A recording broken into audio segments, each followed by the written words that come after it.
ओम शांति। आज 30 मई 2020 के प्यारे बाबा के महावाक्य हैं।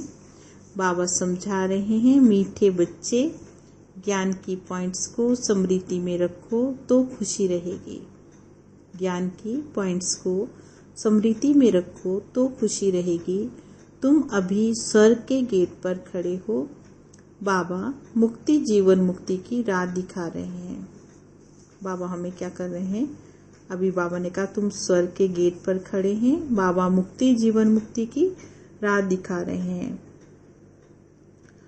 आज बाबा ने प्रश्न पूछा, अपने रजिस्टर को ठीक रखने के लिए कौन सा अटेंशन जरूर रखना है? अपने रजिस्टर को ठीक रखने के लिए कौन सा अटेंशन जरूर रखना है? तो उत्तर है, अटेंशन रहे मनसा वाचा कर्मणा, किसी को दुख तो नहीं दिया। क्या अटेंशन रखना है? मन से, वचन से, कर्म से किसी को दुख तो नहीं दिया। अपना स्वभाव बड़ा फर्स्ट क्लास मीठा हो। माया नाक कान पकड़कर ऐसा कोई कर्तव्य ना करा दे जिससे किसी को दुख मिले। अगर दुख देंगे तो बहुत पश्चाताप करना पड़ेगा। और बाबा ने कहा रजिस्टर भी खराब हो जाएगा। गीत है, नयनहीन को राह दिखाओ प्रभु। ओम शांति। बाबा बैठ बच्चों को समझाते हैं। रास्ता बहुत सहज समझाया जाता है, फिर भी बच्चे ठोकरें खाते रहते हैं। यहाँ बैठे हैं तो समझते हमको बाप पढ़ाते हैं। शांति धाम जाने का रास्ता बताते हैं। बहुत सहज है। बाबा कहते दिन रात जितना हो सके याद में रहो। वे भक्ति मार्ग की यात्रा तो टांगों की होती है। बहुत कितने धक्के खाने होते हैं। यहाँ तुम बैठे हुए भी जितना हो सके याद में रहो। वे भक्ति मार्ग की यात्रा टांगों से होती है। ये भी बाबा ने समझाया है। दैवी गुणों की धारण करने हैं। शैतानी अवगुणों को खत्म करते जाओ। कोई भी शैतानी काम नहीं करो, इससे विकर्म बन जाता है। बाबा आए हैं तुम बच्चों को सदा सुखी बनाने। कोई बादशाह का बच्चा हो तो वह बाप को और राजाई को देखकर खुश होगा ना। भल राजाई है परंतु फिर भी शरीर के रोग आदि तो होते हैं। यहाँ तुम बच्चों को निश्चय है। क्या निश्चय है? कि शिव बाबा आया हुआ है। वे हमको पढ़ा रहे हैं। फिर हम स्वर्ग में जाकर राजाई करेंगे। वहाँ किसी भी प्रकार का दुख नहीं होगा। तुम्हारी बुद्धि में रचता और रचना के आदि मध्य अंत का ज्ञान है। ये ज्ञान और कोई मनुष्य मात्र की बुद्धि में नहीं है। तुम बच्चे भी अभी समझते हो, आगे हमारे में भी ये ज्ञान नहीं था। बाबा को हम नहीं जानते थे। मनुष्य भक्ति को बहुत उत्तम समझते हैं। अनेक प्रकार की भक्ति करते हैं। उनमें सब स्थूल बातें हैं, सूक्ष्म बात कोई भी है नहीं। अभी अमरनाथ की यात्रा पर स्थूल में जाएंगे ना, वहाँ भी शिवलिंग है। बाबा ने कहा किसके पास जाते हैं? मनुष्य कुछ भी नहीं जानते। अभी तुम बच्चे कहीं भी धक्के खाने नहीं जाएंगे। तुम जानते हो हम पढ़ते हैं नई दुनिया के लिए, जहाँ ये वेद शास्त्र आदि होते नहीं हैं। बाबा ने कहा सत्युग में तो भक्ति होती नहीं, वहाँ तो है ही सुख। जहाँ भक्ति है वहाँ दुख है। ये गोले का चित्र बाबा ने कहा देखो, ये जो सृष्टि चक्र का चित्र है ना, ये बहुत अच्छा है। और स्वर्ग का गेट इसमें तो बड़ा ही क्लियर है कि अभी हमारा पाँव देखो, अभी कलयुग में है, लास्ट बाबा ने कहा उस पॉइंट पर है। और अभी हम जो है वो सत्युग में जाने वाले। एक पाँव पीछे और एक पाँव हमारा सत्युग में बस रखने ही वाला है। उसमें इतना क्लियर लिखा है। ये बुद्धि में रहना चाहिए। अभी हम स्वर्ग के गेट पर खड़े हैं तो बहुत खुशी होनी चाहिए। ज्ञान की पॉइंट्स को याद करते तुम बच्चे बहुत खुशी में रह सकते हैं। जानते हो अभी हम स्वर्ग के गेट में जा रहे हैं। वहाँ बहुत थोड़े मनुष्य होते हैं। यहाँ तो देखो कितने ढेर मनुष्य हैं, कितने धक्के खाते रहते हैं। बाबा ने कहा दान पुण्य करना, साधुओं के पिछाड़ी भटकना, कितना है फिर भी पुकारते हैं। बाबा ने कहा देखो कितने गुरु आदि भी करते हैं, फिर भी क्या कहते हैं, हे प्रभु नैनहीन को राह दिखाओ, कि भगवान हमें राह दिखाओ। इसका मतलब है राह कौन सी चाहते हैं, मुक्ति की और जीवन मुक्ति की। ये पुरानी दुख की दुनिया है, सो भी तुम जानते हो, मनुष्यों को पता ही नहीं है। कलयुग की आयु हजारों वर्ष कह देते हैं, इसका मतलब अंधकार में है। तुम्हारे में भी नंबरवार है जो जानते हैं। बरोबर हमारा बाबा हमको राजयोग सिखला रहे हैं। जैसे बैरिस्ट्री योग होता है, इंजीनियरिंग योग होता है, तो बाबा ने कहा उनको क्या याद रहेगा। बाबा ने कहा अपनी पढ़ाई ही याद रहती है, पढ़ाने वाला ही याद रहता है, पढ़ने वाले को टीचर की याद रहती है। बैरिस्ट्री के ज्ञान से मनुष्य बैरिस्टर बन जाएगा। ये है राजयोग, हमारी बुद्धि का योग तो परम पिता परमात्मा के साथ में है। इसमें तो खुशी का पारा एकदम चढ़ जाना चाहिए। बहुत मीठा बनना है, स्वभाव बड़ा फर्स्ट क्लास होना चाहिए, कोई को भी दुख ना मिले। चाहते भी हैं किसी को दुख ना मिले, परंतु फिर भी माया नाक कान से पकड़कर भूलें करा देती है। फिर अंदर में पछताते हैं हमने नाहेक उनको दुख दिया। लेकिन बाबा ने कहा अगर दुख देते हैं तो रजिस्टर में खराबी तो आ गई ना। ऐसी कोशिश करनी चाहिए किसी को भी मन से, वचन से, कर्म से दुख ना दें। बाबा आते हैं हमको देवता बनाने के लिए, वे कभी किसी को दुख देते हैं क्या? लौकिक टीचर पढ़ाते हैं, दुख तो नहीं देते हैं ना। हाँ, बच्चे नहीं पढ़ते तो कोई सजा आदि देते हैं। आजकल मारने का कायदा ही निकाल दिया है। तुम रूहानी टीचर हो, तुम्हारा काम है पढ़ाना और साथ साथ में मैनर सिखलाना। पढ़ेंगे लिखेंगे तो ऊंच पद पाएंगे, नहीं पढ़ेंगे तो फेल खुद हो जाएंगे। ये बाबा भी रोज आकर पढ़ाते हैं, मैनर सिखलाते हैं। सिखलाने के लिए प्रदर्शनी आदि का प्रबंध रचते हैं। सब प्रदर्शनी और प्रोजेक्टर ही मांगते हैं ना। प्रोजेक्टर भी हजारों लेंगे। हर एक बात बाबा बहुत सहज करके बतलाते हैं। देखो अमरनाथ की भी सर्विस सहज है। चित्रों पर तुम समझा सकते हो ज्ञान क्या है और भक्ति क्या है। ज्ञान इस तरफ, भक्ति उस तरफ है।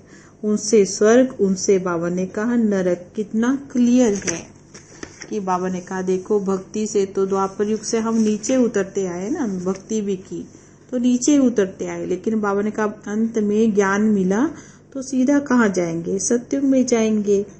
तुम बच्चे अभी जो पढ़ते हो ये बहुत सहज है, अच्छा पढ़ा भी लेते हो, परंतु याद की यात्रा कहाँ है।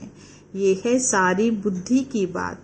हमको बाप को याद करना है, इसमें ही माया फटकाती है, एकदम योग तोड़ देती है।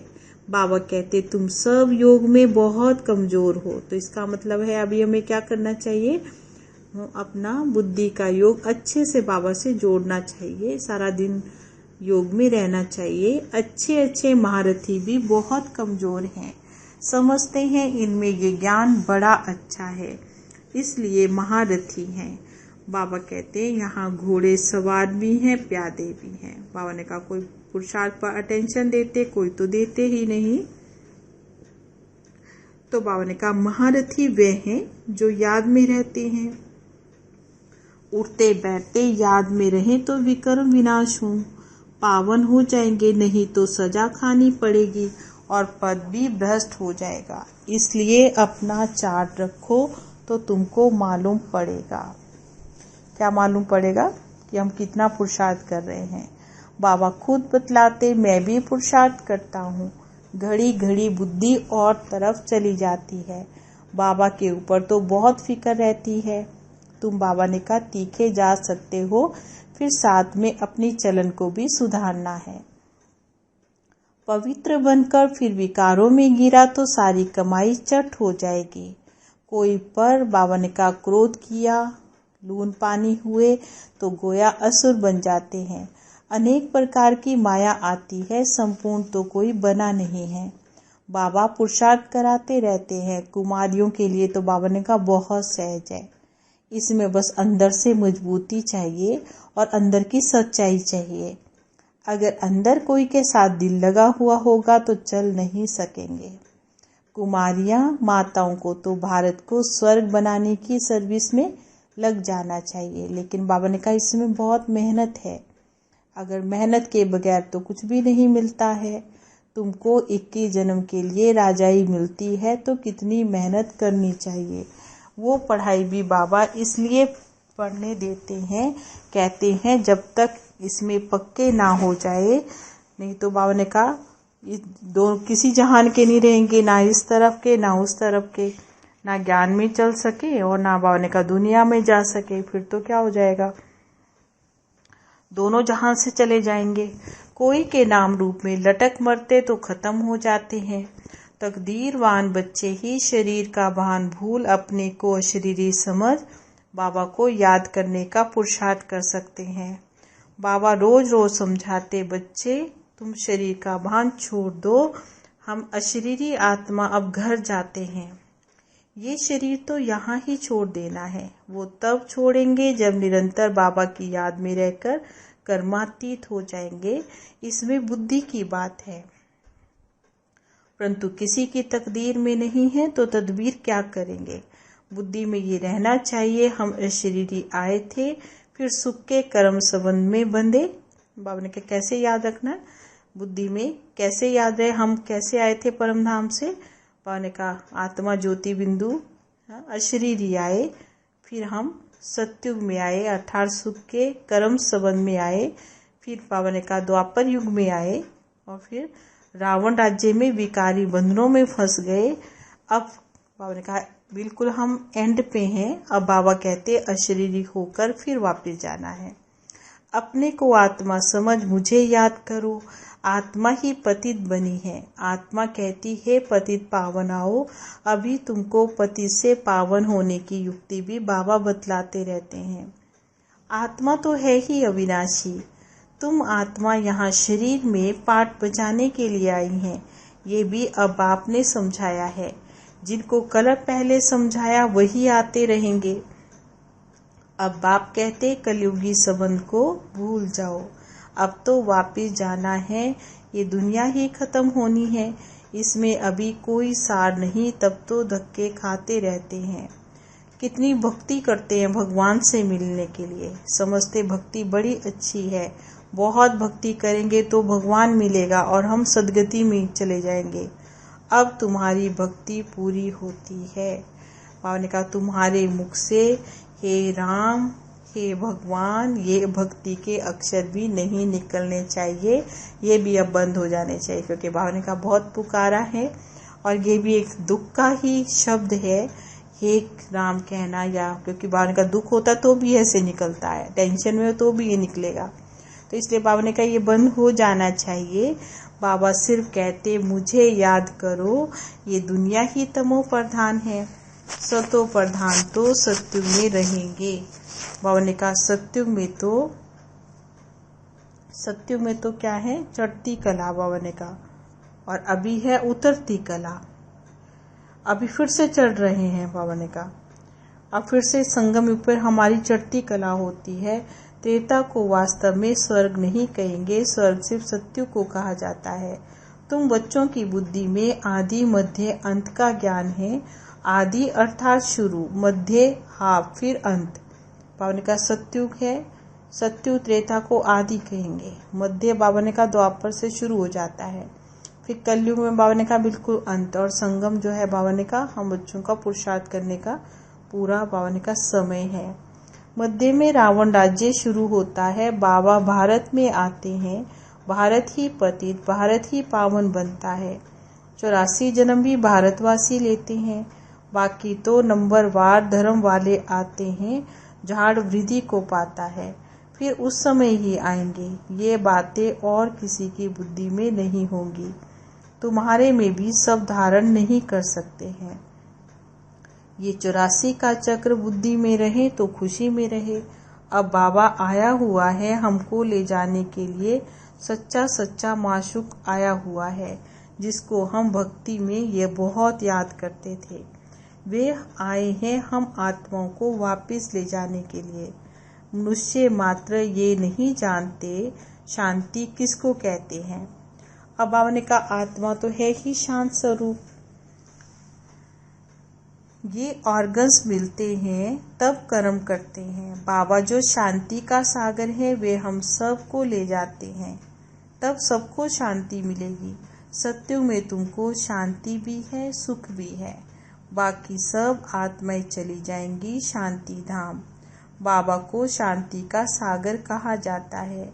ये भी बहुत बच्चे भूल जाते हैं क्योंकि देह अभिमान में रहते हैं, देही अभिमानी होते नहीं हैं। बाबा शांति तो सबको देते हैं। चित्र पर बाबा ने कहा संगम पर जाकर दिखाओ, इस समय सब अशांत हैं। सत्युग में इतने धर्म होंगे ही नहीं, सब शांति में चले जाएंगे। वहां दिल भरकर शांति मिलेगी। कहाँ पर? शांति धाम में। तुमको राजाई में शांति भी है और सुख में भी है। बाबा ने कहा जब आप सत्युग में आएंगे तो भी वहां पर सुखी भी होंगे और शांत भी होंगे, पवित्रता भी होगी, सुख भी होगा, शांति भी होगी। मुक्ति धाम तो स्वीट होम को कहते हैं, उसको हम निर्वाण धाम कह सकते हैं, परम धाम कह सकते हैं, ब्रह्मलोक कह सकते हैं। वहां पति दुखी होंगे नहीं, दुख सुख की वहां कोई बात होती नहीं है, तो शांति का अर्थ नहीं समझते हैं। रानी के हार का मिसाल देते हैं। अब बाप कहते हैं शांति भी लो, सुख भी लो। और बाबा हमें लंबी उम्र का भी वरदान देते हैं, आयुष्मान भव। वहाँ कायदे अनुसार बच्चा भी होगा। बच्चा मिले उसके लिए कोई पुरुषार्थ नहीं करना पड़ता है। शरीर छोड़ने का टाइम होता है तो साक्षात्कार हो जाता है और शरीर खुशी से छोड़ देते हैं। जैसे बाबा को भी बहुत खुशी रहती है ना, शरीर छोड़कर हम ये बनूंगा, अभी हम ये पढ़ रहे हैं, तुम भी जानते हो हम सत्युग में जाएंगे। संगम पर तुम्हारी बुद्धि में ये रहता है तो कितना खुशी में रहना चाहिए। जितनी ऊंच पढ़ाई उतनी ही हमें खुशी होती है। बाबा ने कहा देखो पढ़ाई भी कितनी ऊंची है तो खुशी भी कितनी है।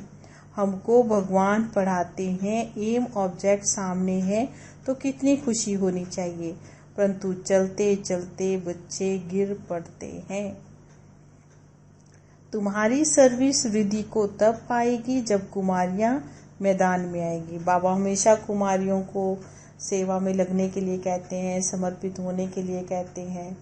हाँ, बाबा ने कहा कुमारियों को बहुत स्ट्रांग होना चाहिए। अगर ज्ञान में चलने की दिल है तो समर्पित होकर के बाबा की सेवा कर सकती हैं।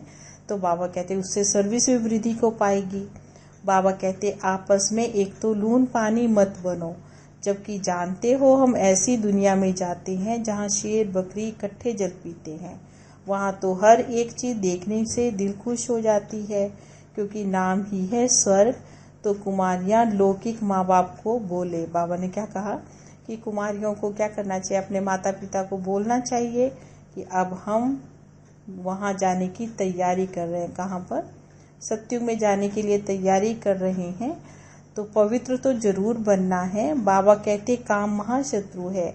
अब मैं योगिन बनी हूँ इसलिए मैं पतित नहीं बन सकती हूँ। बात करने में खड़ाई चाहिए। ऐसी कुमारियां जब निकलेंगी फिर देखना कितनी जल्दी सर्विस होती है।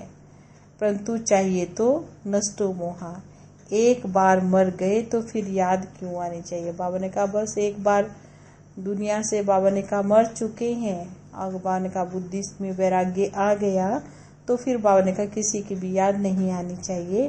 परंतु बहुतों को घर की, बच्चों आदि की याद आती रहती है, फिर उनका योग बाप के साथ कैसे लग सकता है। बाबा ने कहा कैसे बुद्धि का योग भगवान के साथ लगेगा अगर हमारी बुद्धि में अन्य तरफ हमारी बुद्धि जाती है, औरों की याद आती रहेगी, औरों के साथ दिल लगेगी तो भगवान के साथ दिल कैसे लगेगी।